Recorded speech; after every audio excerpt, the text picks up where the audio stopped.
Alice Oseman. Some of you may know me as the creator of the Heartstopper graphic novels, and I'm also an author of young adult fiction. And I got to be a judge for the YA Book Prize this year, which was a lot of fun. It was very exciting, and I'm very excited to be hosting the award ceremony of the YA Book Prize. So the YA Book Prize is celebrating its 10th anniversary this year. The award was established in 2014 by the Bookseller magazine to champion young adult fiction published in the UK and Ireland. Funnily enough, it's also my 10th year in publishing because my first book, Solitaire, came out in 2014. The UK and Irish YA community has meant so much to me through all of those years. Since the days we used to have a weekly #UKYA chat on Twitter, until today, where we're still boosting and supporting each other's stories, though maybe we're using Twitter a little bit less now, hopefully. I also have some history with the YA Book Prize, as my book Loveless won the prize back in 2021. Sadly, at the time, I didn't get to accept the award in person, so I can attempt to somewhat relive the experience today. There are 10 wonderful shortlisted authors. For me, it was such a huge honour to even be on the shortlist and to be seen as one of the faces of the amazing young adult fiction that we're writing here in the UK and Ireland, and to get to be loud and proud about that community. This year, the astounding shortlist featured 6 debut talents alongside established names in YA fiction. We've got romance, we've got dark gothic stories, an epistolary novel, an ancient Greek retelling, an Dorian Gray reimagining, cults, Arthurian legend, 3 murder mysteries, 4 books featuring chess champions, and tales championing the power of friendship. There's truly something for every reader on this year's shortlist. So with that said, I would like to invite our first 4 authors onto the stage. We've got Josh Silver, author of Happy Head, Bea Fitzgerald, author of Girl Goddess Queen, Kate Weston, author of Murder on a School Night, and Anika Hussain, author of This Is How You Fall in Love.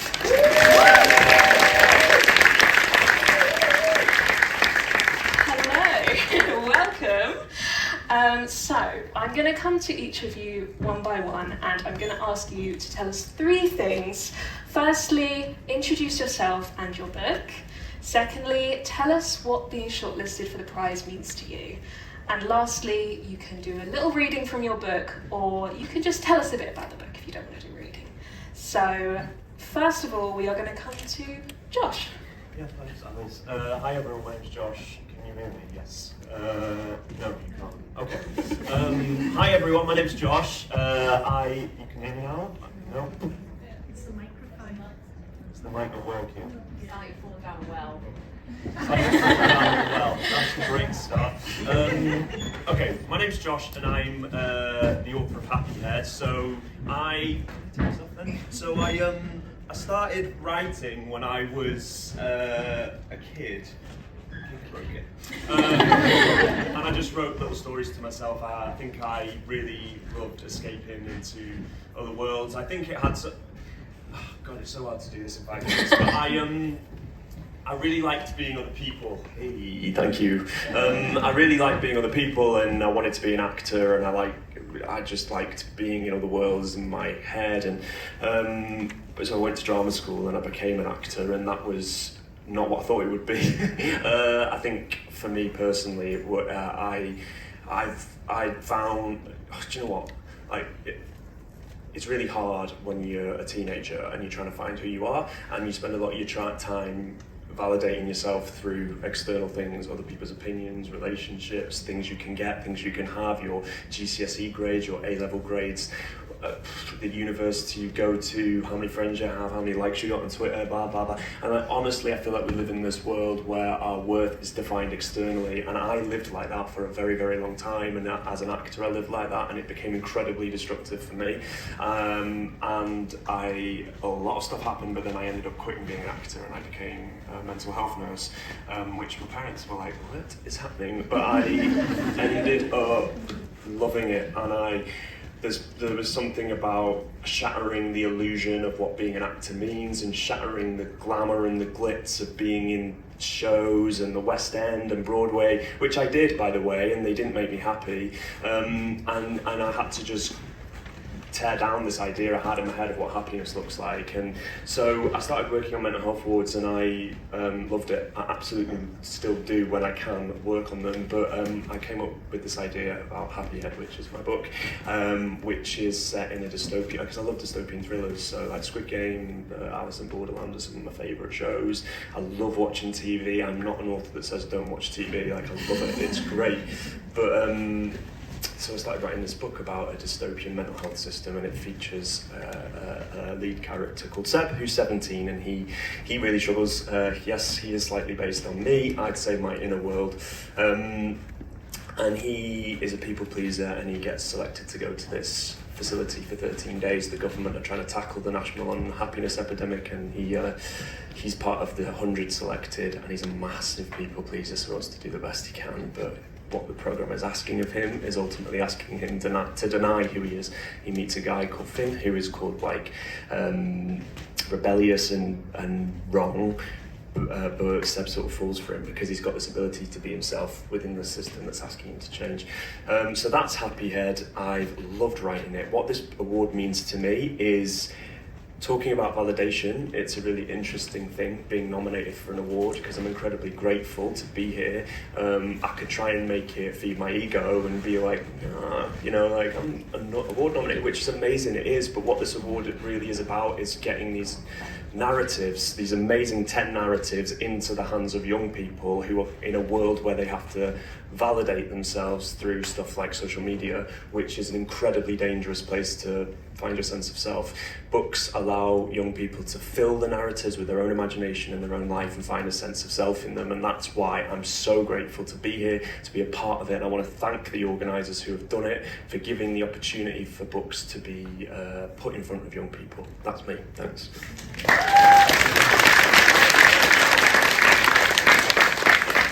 So B, moving on.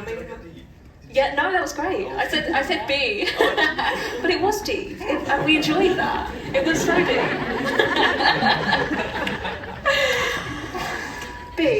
Bea Fitzgerald, tell us about yourself and your book. Tell us what being nominated means to you, and then you're welcome to do a reading if you so wish. Does my mic work? Yeah. Oh my god, I can give this back, which is probably for the best because Cher might come out if I hold a microphone. So hi, I'm Bea Fitzgerald. I'm the author of Girl Goddess Queen, which is a YA fake dating, enemies to lovers rom-com reimagining of the myth of Hades and Persephone. We open on an island with Persephone, who has lived there her entire life to keep her away from the Olympian gods, which, if you know anything about Greek mythology, you know there are some reasons you might not want your daughter near any of those gods. But then Persephone's told that the time has come for her to marry one of those gods that she's been raised to fear, and with her father being king of the heavens and the skies and her mother having overview of the lands, she realises that the only place that she can run is the underworld. Unfortunately, the king of the underworld wants absolutely nothing to do with her, so she blackmails him into letting her stay, and thus we enter our fun enemies to lovers arc. And Persephone decides to use her time on the underworld to work on a way of getting back at the Olympian gods, and when Hades realises that's what she's doing, he wants in. And when the Olympians realise where Persephone is, they realise that the only way that she can stay long enough to enact their plan is if the two of them get fake married. But it's totally a ruse. There are definitely no real feelings there, and completely normal things will happen as a result. So that's Girl Goddess Queen, and it's pink, which I think is the main thing to say. Being on the YA shortlist, YA Prize shortlist, I genuinely, I know as a writer I should have better words, but I struggle because I think of myself first and foremost as a reader. I blog about books. I've worked in publishing. I'm really, really passionate about YA.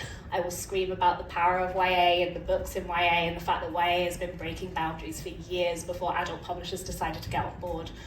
And it's such an honour to be on this shortlist, in part because the YA Book Prize has celebrated YA for so many years, And in part because, as I've been saying backstage, it feels like this list was curated to just put some of my favourite people together in a room.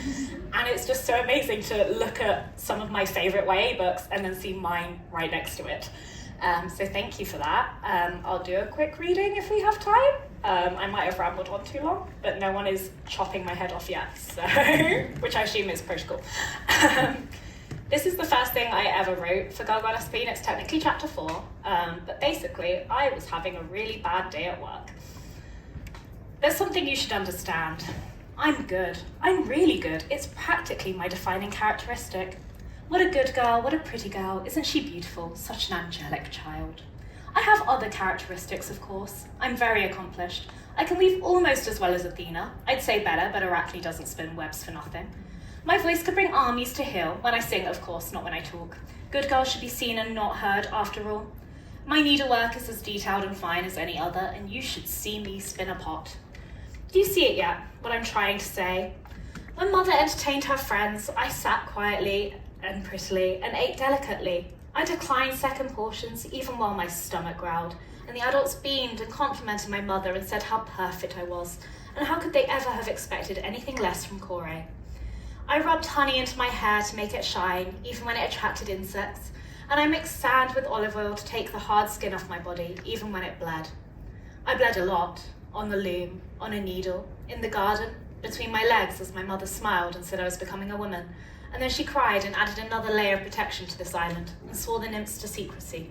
Just in case, she said, just in case. I was pretty, always pretty, it's what they told me again and again until the very word came to mean pain. And still I went on, tearing and pulling and hurting until I was prettier still. When Mother told me to curl my hair, I wrapped it so tightly around coiled fabric that the strands ripped. And when her friends told me to sit up straight, I jolted. When they said I was a growing girl, in that tone, I thrust my plate away.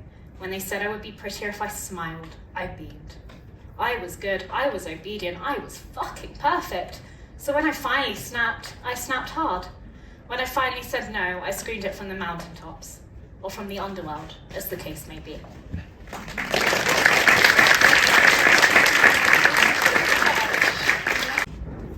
Hi, I'm Ravena Guron, author of This Book Kills, which is a YA thriller about a girl who goes to a very elite boarding school, and she sort of keeps herself to herself, she flies under the radar, but all that changes when a short story she wrote is used as inspiration for a murder.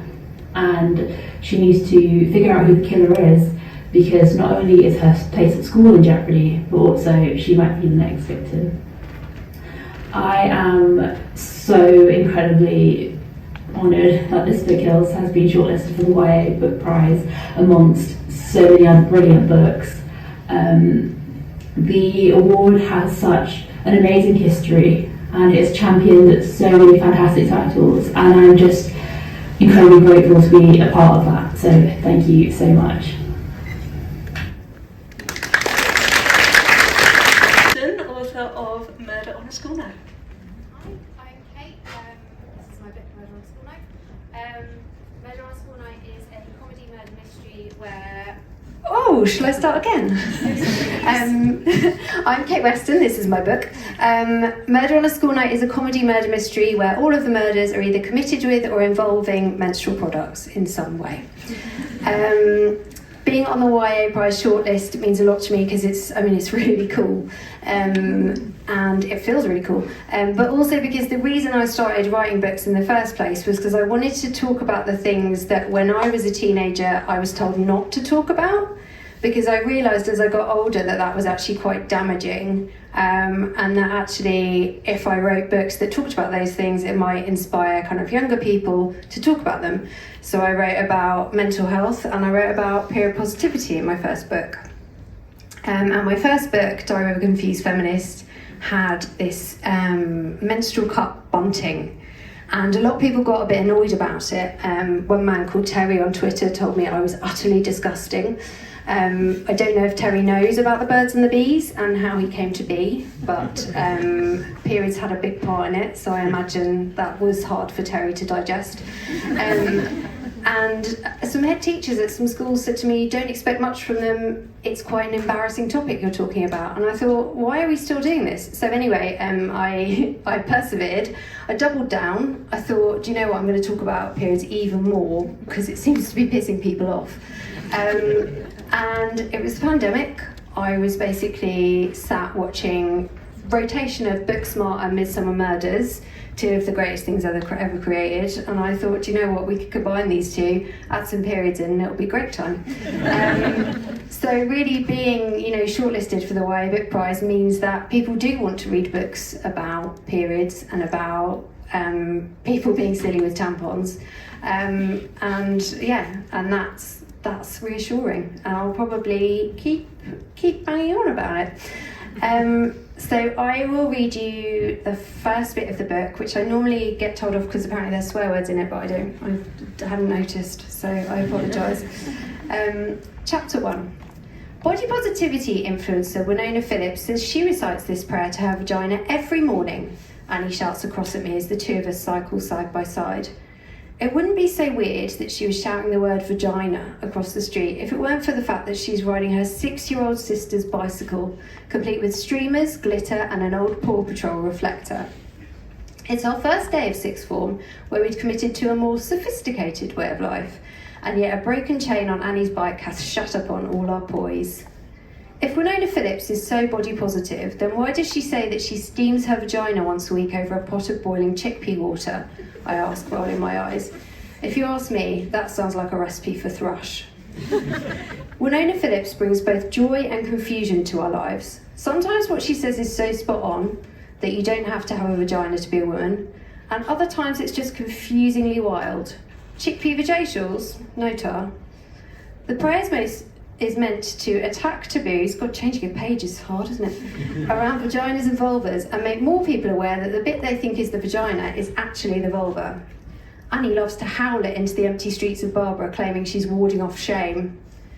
I'll admit that her logic is sometimes flawed, but I guess adulthood's about accepting that no one has all the answers. The vajacials were definitely wrong though, and I don't see anyone with a knob being told to steam it. Annie says proudly, her sweet heart-shaped face, big eyes and rosy cheeks making the word knob seem adorable.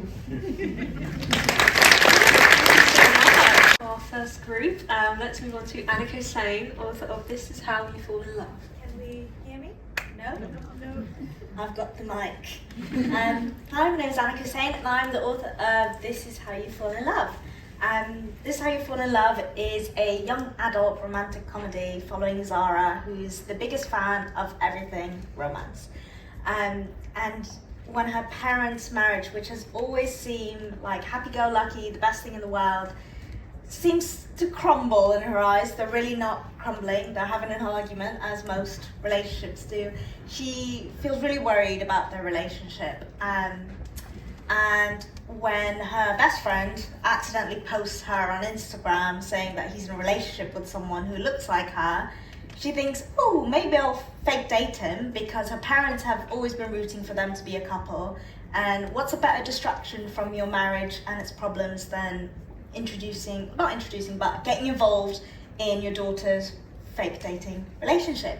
But fake dating isn't as easy as it seems to be in the films, and Zara quickly gets attached to Adnan, her best friend, along with another guy, Yaya, and she learns about herself, her family, and about what it means to be in love. It means the world to me to be on the YA Book Prize shortlist, especially in its 10th year, but mostly because I didn't intend for this book to ever be published. My agent didn't know it existed until it was nearly done. I wrote it for fun whilst I was waiting on news for other projects. So it's really validating to see a book with South Asian main characters, being in love and being happy rather than enjoying trauma stories, that this book is being appreciated for what it is. So thank you very much. No reading from me. Okay, so I'm now going to ask the four of you to leave the stage. and I will invite our next lot of authors onto the stage. Gwen and Art Are Not in Love, Benjamin Dean, author of How to Die Famous, Laura Stephen, author of Every Exquisite Thing, and Sally Nicholls, author of Yours from the Tower. Welcome, authors. So before I start talking to these wonderful authors, sadly, we have another author who could not make it today, Jenny Ireland, the author of The First Move. And I don't have a video to share from Jenny, sadly, so I will attempt to tell you a little bit about The First Move myself, but I will be terrible at it because I can't even do this for my own books. So Jenny Ireland is the author of The First Move. The First Move is a romantic drama / rom-com, I would say, about two teens who are very into chess, and they are in the same class at school, and they've each got their own sort of issues going on. Our main character has arthritis, and The First Move really explores her experience with arthritis. And these two teens meet online in like a chess website / forum, and they play chess with each other online, but they don't know who they are in real life. Gwen and Art Are Not in Love. I didn't know I was going to be first. And oh, do you want the mic? Wait, no. Oh, yeah. There you go. We're just too quick off the mark. That's the thing. Some poor sound guy's like, I'm doing it. I just wanted. So my name's Lex Croucher. I'm the author of Gwen and Art Not in Love. Gwen and Art Not in Love is about two people who have been betrothed since birth and have hated each other for almost as long. So Princess Gwen and Lord Arthur de Lacy, they are forced to spend the summer together ahead of their upcoming nuptials at Camelot. And while they're there, Gwen discovers Arthur kissing a boy, and Arthur literally digs up Gwen's diary, which has diary entries about her crush on the kingdom's only lady knight, Bridget Leclerc, and they strike a deal to cover for each other, and chaos ensues. I like saying chaos ensues at the end of anything I say. What it means to me to be nominated for the YA Book Prize, I think that a lot of the time there aren't that many awards for funny books. I think a lot of the books that we have here today are like quite funny books. And most prizes, like they don't give you like the Nobel Prize for being a silly goose, like it just doesn't exist, but they should. So it's really nice to like have a space to kind of have fun and like books that like bring people joy. And I know that not all the books on the shortlist are like silly goose books, but it's just really nice to be here with a kind of like fun book, I think, and it's really nice to have that recognised. I am going to do a short reading, but I'm just quickly going to say first, I am a member of the Fossil Free Books campaign for book festival sponsors to divest from fossil fuels and the ongoing genocide in Gaza. I am only able to be here today because the festival is no longer sponsored by Baillie Gifford, so I am hugely grateful to everybody who works at the festival, and I just want to say together we do have the power to change the world, and we urgently need to create a book industry that is sustainable and values every human life. And now, thank you. Now I'm going to do a very short reading, and I'm very bad at reading, and I'm going to say all the words wrong, so gird your loins. Okay. In theory, being betrothed since birth could have been a comfort to Gwen, especially as it was to somebody so close to her own age. It meant there would be no nasty surprises, no new political alliances to forge with elderly, ornery nobility through marriage, better the devil she knew, etc. Unfortunately, this was encapsulated far too literally in the man she'd been sworn to marry. Arthur de Lacy, heir to the title Lord of Maidvale, was, in Gwen's opinion, the devil incarnate. They had met for the first time on the day she was born, barely more than a shrimp, and already promised to him. He'd been 2 years old, shuffled into Camelot along with his parents and hundreds of other families courting favour with the crown. She could just picture Arthur's affronted little face scowling down at her in her cradle, disappointed already. She often wondered if her parents had considered committing wholly to the bit and calling her Guinevere to match him, but had chickened out just in time and chosen Gwendolen instead, the uncomfortable legacy of the former's extramarital affairs with roguish knights staying their hands. Her first true memory was of Gabriel giving her a piece of warm, fragrant honey cake, sneaking it to her outside the kitchens before dinner to calm a tantrum. Her second memory was of Arthur taking it from her. It had been 16 years, and she was still angry about that honey cake, among other things. And I'm going to stop there because I hate reading. Thank you. Thank you, next we have Benjamin Dean, the author. Hello. The mic is on. I'm blessed. Hi, my name is Benjamin Dean. I'm the author of House Die Famous. House Die Famous is a thriller. Not quite silly goosing, unfortunately. It's a thriller set behind the scenes of a cursed TV show in Hollywood. The two previous versions of the show ended in tragedy and mystery, including a missing actress who is still yet to be found, and an unfortunate death that happened, which has been cited as an accident. In the present day, there are 4 brand new actors who are hiding secrets and struggles of their own, which they're trying to keep out of the spotlight. And one in particular, Abel, he's hiding the secret that he's actually working undercover with a journalist to try and expose the truth about the show, especially because the person who died in the previous reboot was his older brother. Being on the YA Book Prize shortlist is, like every other author, we're all like, we deal in words and yet we can't think of any. But it is such an honour and a privilege to be part of this. I mean, there's such incredible authors up here, and I think personally I immersed myself in YA books growing up because to kind of compensate for the fact that I didn't feel like I could find my place in the world, woe be me. And I feel like now I get to write YA books and give them back to my younger self, I suppose, but also to kids who maybe get to identify a little bit like me and maybe feel a bit lost or alone in the world as well. So hopefully these books find who they're meant for, which, yeah, that's my one big hope. I'm going to read the prologue. It's really short. I'm sorry to bring the mood down because, you know, neither mystery nor don't expect silly goosing, sorry. Nobody was supposed to end up dead. See, I told you. This is not... I thought the safety of fame would protect us from that. I assumed nothing could touch us, hurt us, kill us. And yet, right now, there's blood on my hands. My shirt, the kitchen tiles, the cupboard door. It's splattered everywhere, like a fucked up paint by numbers. I guess I was wrong about the whole being famous thing. There was me thinking this blessed and gilded life was supposed to be fun. It wasn't meant to be a death sentence. But I can't think about that. I need to stay focused on getting as far away from this crime scene as possible. I can't be caught here. Not with someone else's blood all over me, especially now the police have arrived. I reach the side door and take off running, pelting through the shadows of the garden, away from the flashing red and blue lights of the police sirens that seem to be chasing me. I hear the front door crash open and a loud voice demand that nobody move. I don't stop. I keep running.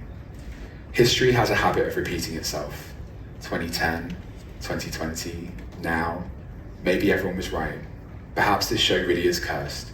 The only difference this time is that I'm right in the middle of it, and I've had a big part to play. I escaped the way we got in, through the trees, over the fence, down the mountain, and back to the car. They're waiting, but the moment I appear covered in blood, their faces fall. Abel, one of them whispers. I nod. It's done. In a daze, I can't find any other words, but it's enough for them to understand. 4 of us walked into that house. Only 3 of us are here now. The blood on my hands tells the rest of the story. One of us is dead.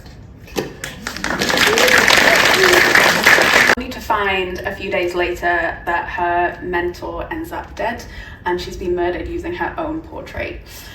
So Penny kind of needs to find a way, A, to untether herself from this portrait forever, but B, in the process of all that, kind of find who she really is, make peace with what's happening to her, and dig out the rot at the heart of this terrible drama school that's impacting so many of the students. And I really wanted to write this book. I've always loved Picture of Dorian Gray when I read it in high school. I wasn't thinking so much that, okay, spoiler ahead for the Picture of Dorian Gray, but it is 150 years old, so, you know. But the book ends and he ends up destroying his own portrait and in turn destroying himself. And so my teenage self was not like, wow, how poignant, I thought cool murder weapon. And so for a long time, I really wanted to do something with that. And I've always wanted to do a body image book. I've been published since 2018 in YA, 2015 elsewhere. And I've always done these kind of feminist manifesto books, and I'd always wanted to tackle body image, but it really scares me because it is an inherently problematic thing to talk about. And yet I don't know a single young woman who is not impacted by it in some way. And so when I talk about this a lot on stage, I have an ideas journal that whenever I'm kind of coming up with a new book idea, I'll look back through and I'll have these little fragments of things and I'll try and mashing them together. And I realized that the body image book and the Dorian Gray book were the same book, because of course they explore beauty standards, but it's so interesting because it's 150 years later and the world's very different. And I read this stat that was something like every second 13 million pictures are taken, and that's just so profoundly different to the world that Oscar Wilde was writing in. I of course wanted to make it gay to honour Oscar Wilde, and so the love story between Penny and her flatmate Catalina is really not just a romance tacked onto the book, but through Catalina, Penny really finds a way to reconnect with her inner child. Catalina's very kind of soft and resilient and undeniably herself, even though she's only 18, and so it was really cathartic to write that. And yeah, I feel very honoured to be on the YA Book Prize shortlist. As I say, I've been published for a long time. I started writing in 2013 and I sold a book in 2014, and I was first published in 2015.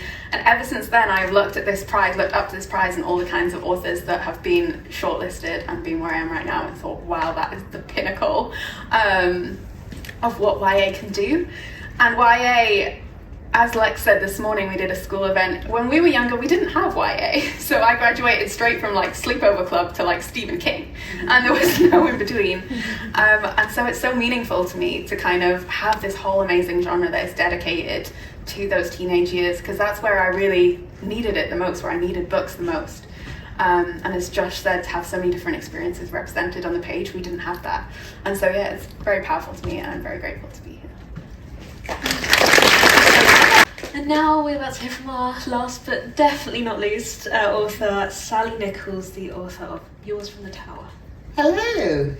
So Yours from the Tower is an epistolary novel. It's set in 1896, and it's about three girls who have left boarding school and they've gone back to three very different lives. One of them is doing, Sophia is doing the London season, which is the sort of marriage market for the upper classes, and she's not one member of the upper classes. She's sort of there as the poor relation. So it's a plot straight out of a sort of Regency novel, except it's not Regency, it's late Victorian, and the idea is that she has to find a rich husband so that her younger sisters can marry well. And she's very sensible. She's the sort of sensible one in the friendship group, and she's like, yes, this is very important, I shall make the sensible choice. And then of course she meets the dashing young man who is extremely unsensible, and shenanigans ensue, as one would imagine they would. The second girl is Polly. Polly is probably the happiest of the girls. She's. I was really interested. I've written a lot of historical novels set around this period and a little bit later, and I really like this kind of this is sort of, so it's Victorian, but it's kind of the end of Victorian. We're not talking big crinolines and Mad Women in the Attic sort of Victorian England. It's kind of Sherlock Holmes, Picture of Dorian Gray, that sort of beginning of modernity, like the first telephone call. I think the first reference to theoretical possibility of climate change is 1896. It's a kind of world that's beginning to get that, and this is the first generation of girls who have been educated, compulsory secondary education, and they are beginning to kind of sit up and look around and be like, well, actually, I didn't necessarily want to just get married. I would quite like to have a job, and I would quite like to have some independence, and that's it's really cool when you read. My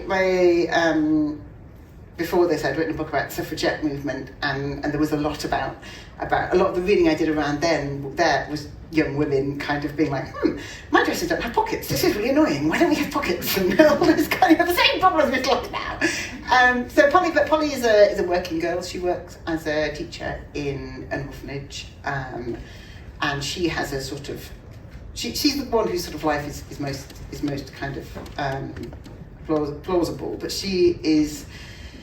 has this plot line around helping some children in the orphanage to find their father, who may or may not be dead, and of course there's the sexy orphanage superintendent who is and I had a lot of fun. He's much too old for her, and of course she's not interested in him. But isn't he very clever and very lovely and very sensible? And we're so pleased that he. Anyway, yes.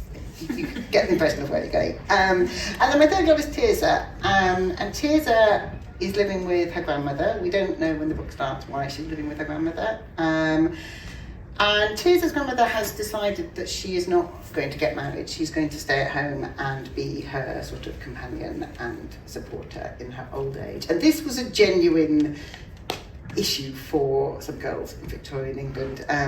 One of the books I read as research was talking about someone it was her aunt, I think, and the family had just been like, well, you girls are all going to go off and get married, and you're going to stay home and run the household for me. And this is the kind of expectation for this. So we're sort of looking at the different roles of women in Victorian society. One girl who has to get married, one girl who has to can go out and have a good job, and one girl who doesn't get any of that. And Tirza is someone who craves excitement, she craves drama, she's extremely extroverted, she is the least sensible of the three girls, and she is also the least suited for this role. She is just bored out of her mind. And Tirza, as a writer, it's wonderful having characters like this in your book, because you just need some drama and you're like, right, I'm going to snog the blacksmith. You know, she just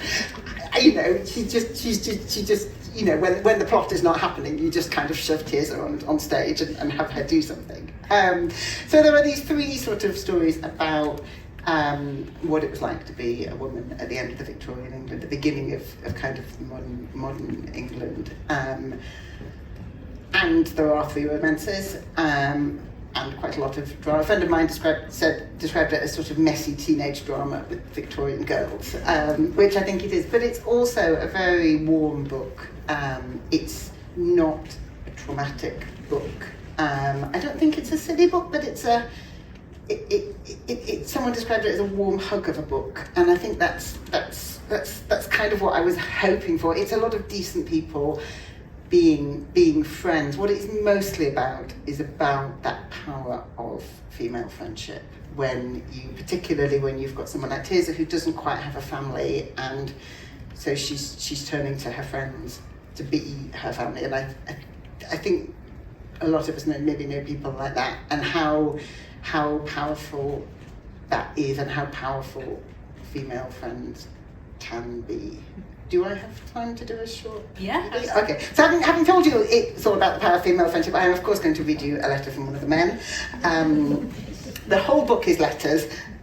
Mostly they are letters between the three girls, but occasionally you get other points of view, other men looking at, often men and characters talking about them, which was a lot of fun to do as well. So this is Sebastian. This is the sexy young man who upturns Sophia's idea of how sensible she's going to be in the London season. Dear Miss Sangshaw, I hope you can forgive me the impertinence of writing to you like this. If we are to have any sort of friendship, and I do hope we can be friends, don't you? You'll have to forgive a great many impertinences, I'm afraid. I mean no harm by them. Do please inform me at once if I have offended, and I will pluck out my eye, my pen, my inkwell, and my writing hand, I must save the other for the plucking, and deliver them to your doorstep tied up with a bow. I may need someone else to tie the bow, but I hope you'd be understanding in the circumstances. I really wish to tell you how beautiful you looked in your blue dress at Mrs. Walker's tea party. How refreshing it was to see a young lady so willing to laugh at herself. How kind you were to your aunt and cousins, and how I burned with rage how they leaned on you. Also, I woke up this morning with a terrible thought. Had I made life difficult for you by leaping in like I did, and offering to fetch your aunt's wrap and pour her tea for her? Did she take it as an insult? Are you allowed followers? I do not mean to make your life harder, though I cannot contain my fury that an angel such as yourself should be forced to act as an unpaid servant. Please reassure me that your aunt has not repaid my kindness by forcing you to sleep in the cellar with the black rats and the black beetles, and I shall remain your obedient servant, Sebastian. I will ask our lovely authors to leave the stage. Yeah, bye. And I believe it's now time to announce the winner. I feel like I need to stand up for this bit. It's a bit weird, like, I don't know, this is the important bit, so I'm going to stand up. Hope that's not weird. So we've had 10 wonderful books on our shortlist, and it was an incredibly tough decision in our judging room. But it was also so much fun to discuss and debate and enthuse about all of these wonderful books. And I'm so excited to share who we've chosen as the winner. The judges described the winner as a standout, both refreshing and inclusive, and a masterclass in teen romantic comedy, while the students called the book a strong winner. The story's joy, heart, and humour encapsulate the strides made in young adult fiction over the past decade. YA is now more than ever a welcoming space for everyone. The winner of the 10th YA Book Prize is Gwen and Art Are Not in Love by Lex Croucher.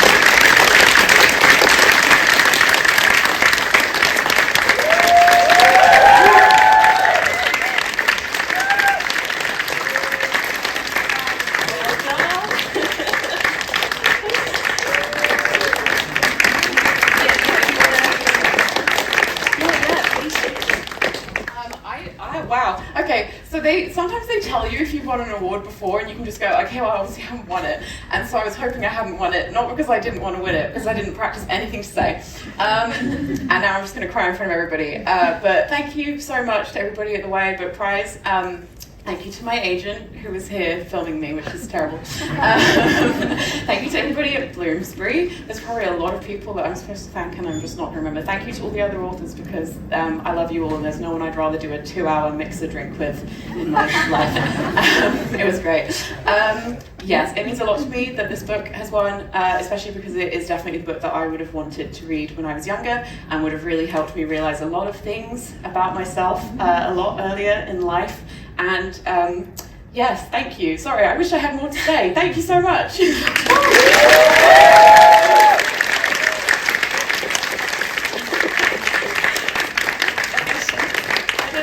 Well, thank you so much. That's the end of our event. Huge congrats to Lex, and of course to our amazing shortlisted authors, and thank you everyone for coming.